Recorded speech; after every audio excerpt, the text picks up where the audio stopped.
So this is a game that I wrote with another person for the Game Boy Advance when I was a senior in high school. It was written around, I guess, probably between fall of 2001 and winter of 2002. It's called Ace Mario.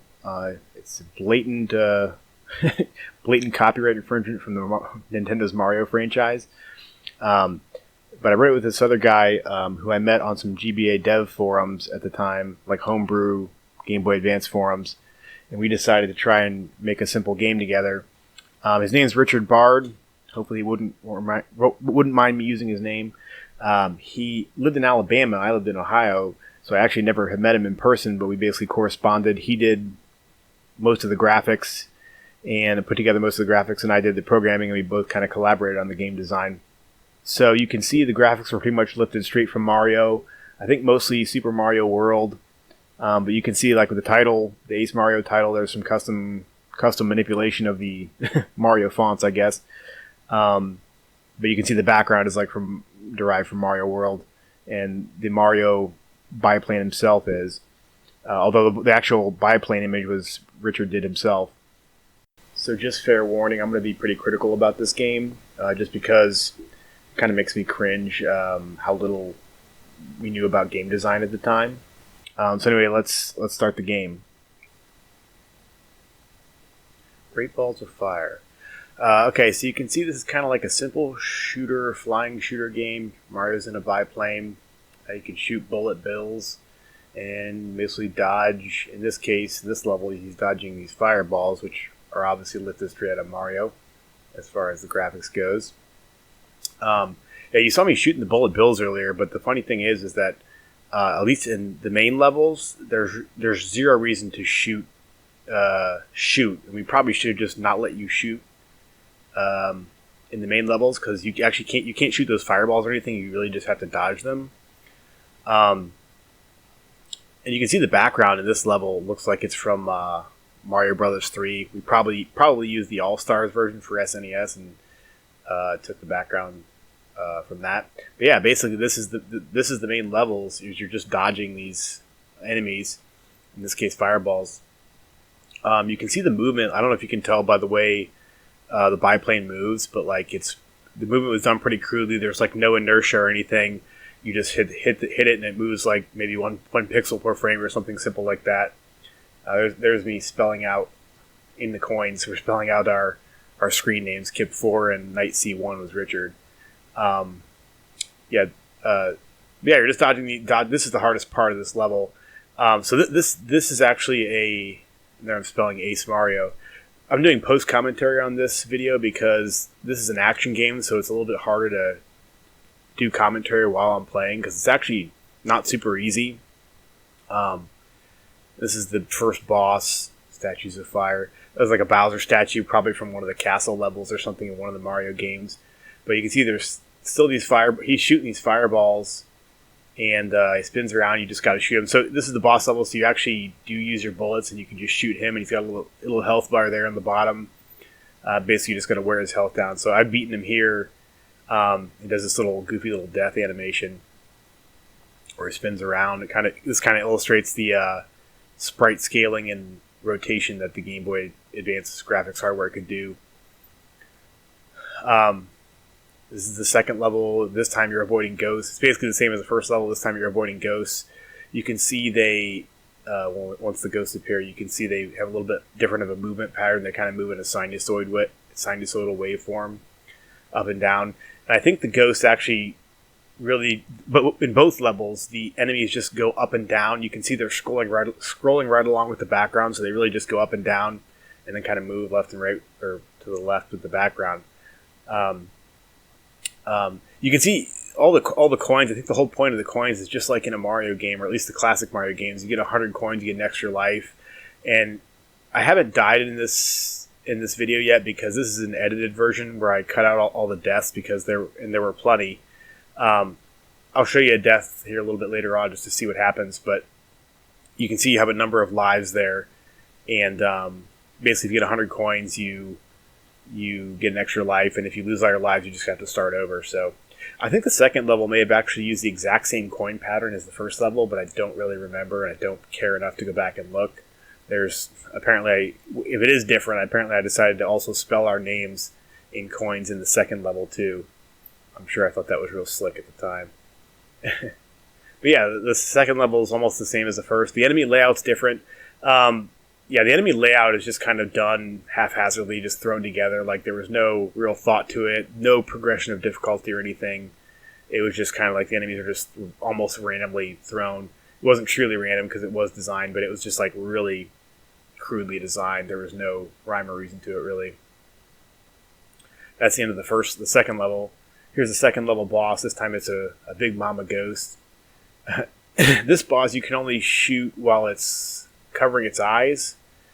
You can see that big boo. Okay, there I died. You can see when you die, the biplane just goes to the bottom of the screen. There's no explosions or anything fancy. It's just a real straightforward, basic animation. But yeah, when he covers his eyes, all these ghosts pop out, so it makes it harder to shoot him.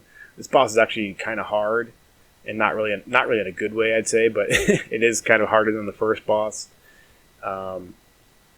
Even though I'm doing it like on the second try here because I've edited this, but yeah, you can only shoot him when he covers his eyes.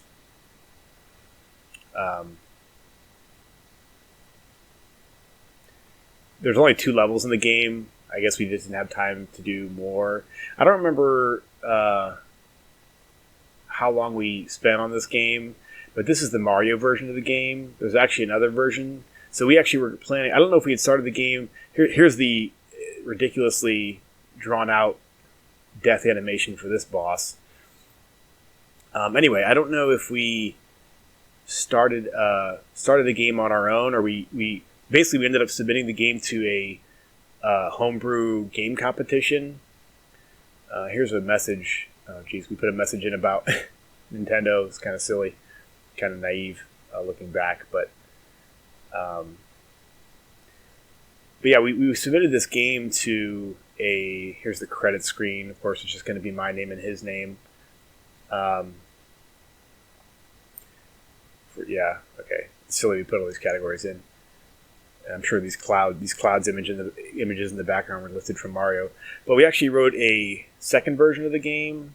So we submitted the game to a homebrew competition, and I don't know how soon before the deadline we submitted it, but basically they said, yeah, you guys, we can't accept this game because it uses all copyrighted graphics. So we pulled like an all-nighter, or maybe a couple all-nighters, and actually redid all the graphics for the game. And we instead of Ace Mario, we called it Ace. And then we submitted that to the competition. I don't think we won anything or anything. But yeah, I distinctly remember that it was senior skip day, and my parents did let me skip if I faced the consequences. But while all my friends went to my other friend's family's cabin and had a great time, I stayed home just so I could redo all the graphics. So here is the reworked version. You can see it's a bit sparser. You can see the background still heavily influenced by Mario. You can see Mario's been replaced by, I think, somebody that we named like Cue Ball Joe or something. Obviously, his head's supposed to be some kind of cue ball. That was done because it was easy to do. Richard's the one who actually redid all the graphics, and I just needed to incorporate them into get the new graphics into the actual game. So here's the first level of the reworked game. You can see we changed the coins to A's instead of the Mario coins. I guess A for Ace. We changed the Mario lives to just say lives. And then you can see the background is still very much, shall we say, inspired from Super Mario Bros. 3, but ultimately different. The fireballs look similar, but different. And the clouds are just dots now. So, I wanted to show you the original vision, if you will, was the Mario version. So, and it looks better than this. So that's why I wanted to show you that first, but I wanted to show this version too. So here's the first boss. I'm not sure what this statue is supposed to be that we replaced the Bowser statue with. It doesn't look bad. I'm just not sure what it was. It was kind of crazy. But yeah, this boss is the same as the other version, just different graphics. Of course, it's still got the ridiculously, preposterously long death animation. For the second level, you can see we basically replaced the ghost with the more basic, friendly-looking ghost, and then the background is still similar to Mario, but different. Different enough to not cause a problem, I guess.